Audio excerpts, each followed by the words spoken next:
Melanie Joly, are you there? I am Aaron Rand. How are I'm you? all right. How are you? Well, you have a busy day.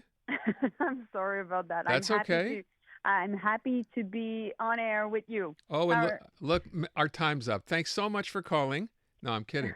Okay, look, I don't have a lot of time here, so let me ask as much as I possibly can. yes, First of go all, ahead. thank you for making the time. I Thank appreciate you. it. Secondly, Minister Melanie Joly is no longer Foreign Relations Minister. She's Minister of Industry, Yep. Economic Development in Quebec. And I Yep. guess a lot of people are wondering, why? Is this what you wanted, or is this about Mark Carney wanting something else for you? Well, this was my choice, and it was based on a conversation and also many conversations I had with Prime Minister Carney.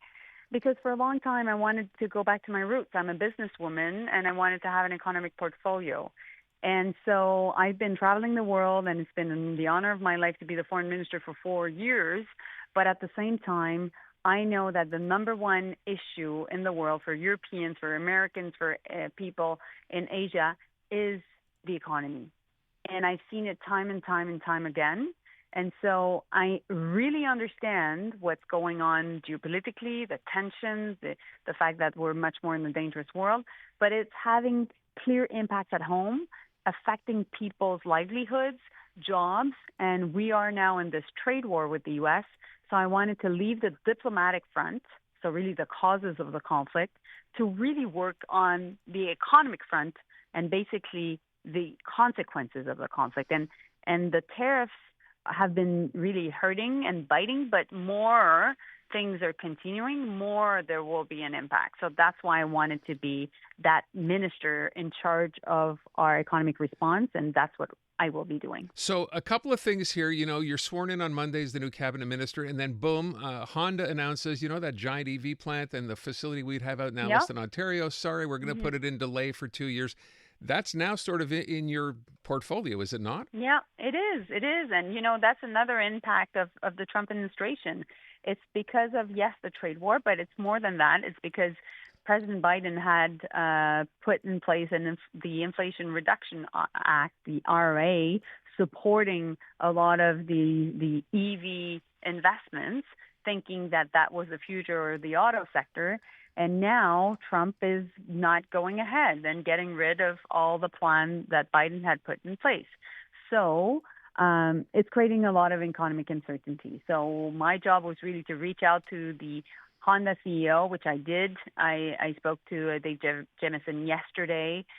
He confirmed that, of course, no jobs were being cut, being affected. The conditions of the workers was going to remain the same, but it will take a bit more time to go ahead with the investments that were planned, and that's an issue. So I need to work on creating much more economic certainty, on attracting investments to the country, on building a defense sector built in Canada, so at home, on getting the best researchers in the world, particularly at a time where Trump is going after the different universities in the U.S. We can have the best researchers in Montreal and across the country.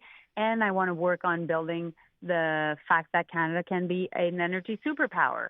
So I was just with the Minister of Energy and Natural Resources talking about how we can do that. So these are different things that I'll be working on, but fundamentally my first job will be to go and support the workers in the auto sector, in the steel and aluminum sector, because they are the front lines of what's going on. And I'll be in Bécancour tomorrow, Aaron, meeting with people in the steel industry to make sure that we are in solution mode. So you mentioned then energy infrastructure, energy corridor, which Mark Carney has talked about before. Yet yesterday, Stephen Guilbeault, when asked about this, kind of gave the impression that, we already have a Trans-Canada pipeline. That's good enough. We don't need to bother with anything else, which seems in contrast to what the Prime Minister had said. Was that a mistake? Well, I think that there needs to be social acceptability for any energy infrastructure. I think it's important, but I think what Quebecers and Canadians are seeing right now is we are over dependent on the U.S., and that's a problem, and that's a threat also to our sovereignty. So we need to ask ourselves the questions: how can we continue to do this energy transition? So really investing in green energy, meanwhile not being overly dependent on the U.S. on basically core needs that we have on the energy side. And so that's going to be the question. I think that we can do both. I'm a very pragmatic person. and I look forward to be working with the Prime Minister on this issue.